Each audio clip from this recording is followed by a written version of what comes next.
নিউটাউনের eco পার্কে প্রাতভ্রমণকারীদের সঙ্গে রাখি বন্ধন উৎসবে সামিল হলেন বিজেপির বরিষ্ঠ নেতা তথা পশ্চিমবঙ্গ সরকারের মন্ত্রী দিলীপ ঘোষ। সাধারণ মানুষের সঙ্গে শুভেচ্ছা বিনিময়ের পাশাপাশি মহিলাদের কাছ থেকে রাখি পরেন এবং ঝালমুড়ি খেয়ে উৎসবে অংশ নেন তিনি। রাখি বন্ধনের সামাজিক ঐক্যের বার্তা তুলে ধরে দিলীপ ঘোষ যাদবপুর বিশ্ববিদ্যালয়ের সাম্প্রতিক পরিস্থিতি নিয়ে কড়া মন্তব্য করেন। রাষ্ট্রবাদ ও জাতীয়তাবোধ জোরদার করতে আগামী দিনে 10,000 কণ্ঠে একযোগে বন্দে মাতারম গাওয়ার আহ্বান জানান তিনি। গোপাল সিংহের রিপোর্ট, আসাম প্রাইম নেটওয়ার্ক। ভারতবর্ষের রাখি আমাদের একটা ঐতিহ্য, সামাজিক বন্ধনের একটা সূত্র। আর পশ্চিমবাংলায় সেই রাখিকে ভাই বোন থেকে বার করে নিয়েছে রবি ঠাকুর বন্দে মাতরম গান লিখে সামাজিক উৎসব করে বঙ্গভঙ্গ রদ করেছিলেন। তো রাখি হচ্ছে বন্ধনের সবচেয়ে ভালো মাধ্যম, আর তার সঙ্গে বন্দে মাতরম। যাদবপুরে যে বিচ্ছিন্নতাবাদী মানসিকতা নিয়ে কিছু লোক কাজ করছে, বিচ্ছিন্নতা ছড়াচ্ছে, সেখানে আমার মনে হয় এই জন্য রাষ্ট্রবাদের বিশেষ প্রয়োজন আছে। আর সমাজকে এক করার জন্য রাখি হচ্ছে সবচেয়ে বড় মাধ্যম। তাই জোরদার রাখি বন্ধন হোক, জোরদার বন্দে মাতরম গায়ন হোক।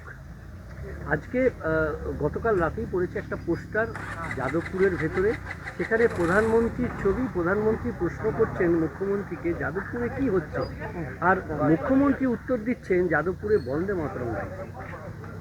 ভালোই তো, বন্দে মাতরম গাইতে আরম্ভ করেছে। যারা কোনোদিন গায়নি তারাই বন্দে মাতরম গেয়েছে, তাতে দিমাগি নকশানদের কষ্ট হচ্ছে। এটাই তো পরিবর্তন আমরা চাই। পশ্চিমবঙ্গ হচ্ছে রাষ্ট্রবাদের উত্থান, জাতীয়তাবাদের উত্থান এখান থেকে হয়েছে। ভারতবর্ষকে আমরা শিখিয়েছি, জাতীয়তা আন্দোলনে নেতৃত্ব দিয়েছি। আর সেখানে বিদেশি ভাবধারায় কেউ হয়ে জাতীয়তাবাদকে ক্ষুণ্ণ করবে, এটা তো হতে পারে না। সেজন্য যাদবপুর আর পশ্চিমবঙ্গ আবার ভারতকে নেতৃত্ব দেবে রাষ্ট্রবাদের মাধ্যমে। অভিষেক বন্দ্যোপাধ্যায়ের যে অফিস ক্যামারস্ট্রিটের বাড়িতে এর আগে হয়েছিল রে, এবার অফিসের যে হোর্ডিং সেটা বেআইনি, তাই পুরসভা ভাঙতে গেছিল, সেখানে পুলিশকে পর্যন্ত মারধর করা হয়েছে, হেনস্থা করা হয়েছে, ঢুকতে দেওয়া হয়নি, কাজে বাধা সরকার। অভিষেক ব্যানার্জি নিজে ধাক্কা দিয়েছে। অভিষেক ব্যানার্জিরা বুঝতে পারছেন না যে সরকার পাল্টেছে, পরিবেশ পাল্টেছে, প্রশাসন পাল্টেছে। এখানে কোনো একটা পরিবারবাদ বা কারো মনমর্জি চলবে না। আইন সবার জন্য সমান, আর পুলিশ সেটাই করে দেখাচ্ছে। অভিষেক ব্যানার্জির বিরুদ্ধে কি প্রশাসন ব্যবস্থা নেবে? উনি তো ধাক্কা দিয়েছে। ভাই, কেউ আইনের উপরে নয়, প্রয়োজন হলে আইন সব করবে। অভিষেক ব্যানার্জি বলছেন যে প্রপার যে নোটিশ সেটা আসেনি, তাই ঢুকতে দেওয়া হচ্ছিল না, এবং অভিযোগ করছেন যে বিজেপির কথা মতো কি হোর্ডিং লাগাবো। না, বিজেপি কোথা থেকে এলো? প্রশাসন তার কাজ করছে, পুলিশ কি বিজেপি নাকি? ওরা পুলিশ প্রশাসনকে টিএমসি করেছিল, আমরা তা করবো না। সবাইকে হাত খুলে দিয়েছি, আইন মেনে সবাই কাজ করছে। আপনারাও আইন মানুন, তাহলে সমস্যা হবে না। আপনি ভাবছেন আপনার জমিদারি, ওটা তো চলতে পারে না। পুলিশকে ফ্রি হ্যান্ড করে দেওয়া হলো মুখ্যমন্ত্রী, পুরো ফ্রি হ্যান্ড।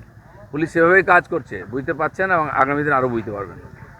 আজ ছাত্র পরিষদের প্রতিষ্ঠা দিবস, সেটাও 3 ভাগে বিভক্ত। এক ভাগে মহাজাতি সদনে কংগ্রেস করছে, আর তৃণমূল কংগ্রেসের রাসমণি আর কংগ্রেস, টিএমসি ইত্যাদি যেই লড়াই করছেন নেতারা, ছাত্ররা কোথাও নাই। ছাত্র প্রতিষ্ঠা দিবস হচ্ছে, সে ছাত্ররা কোথায় আজকে, কোথায়, কার সঙ্গে ছাত্ররা আছেন? ছাত্ররা এই পুরনো পচা বিচারধারা আর এইসব ছেড়ে দিয়ে সামনে এগোতে চায়। তারা রাষ্ট্রবাদের সঙ্গে, নতুন ভারতের সঙ্গে আছে, নরেন্দ্র মোদীর সঙ্গে আছেন। আর সেইভাবেই দেখতে পাচ্ছেন সারা ভারতবর্ষে এত উৎপাত করার চেষ্টা করেও সফল হচ্ছে না এরা। দাদা, মালদা মেডিকেল কলেজ হাসপাতালে 10 দিনে 80 সত্যিকারের মৃত্যু হয়েছে। খুবই চিন্তাজনক। এটা এই ধরনের ঘটনা হওয়া উচিত নয়। এমনিতে ওইখানে একটু শিশু মৃত্যুর হার বেশি আছে। খুব কম বয়সে মেয়েরা মা হয়ে যায়, অপুষ্টিতে ভোগে। কিন্তু এটা তো আমাদের পক্ষে খুবই কষ্টকর, চিন্তার বিষয় আছে। আমার মনে হয় প্রশাসনের ভালোভাবে এটা দেখা উচিত, এই ধরনের ঘটনা যেন বারবার না হয়। আসন্ন পুরো নির্বাচনে এনসিপিআই কি বিজেপির সঙ্গে জোট করে লড়বে? জানা নেই আমার এনসিপি কোথায় আছে। এটা দিল্লিতে আছে, এখানে কোথায় আছে? আর বিজেপি কাকে নেবে না, আমাদের নেতৃত্ব আছেন, তারা ভাববেন।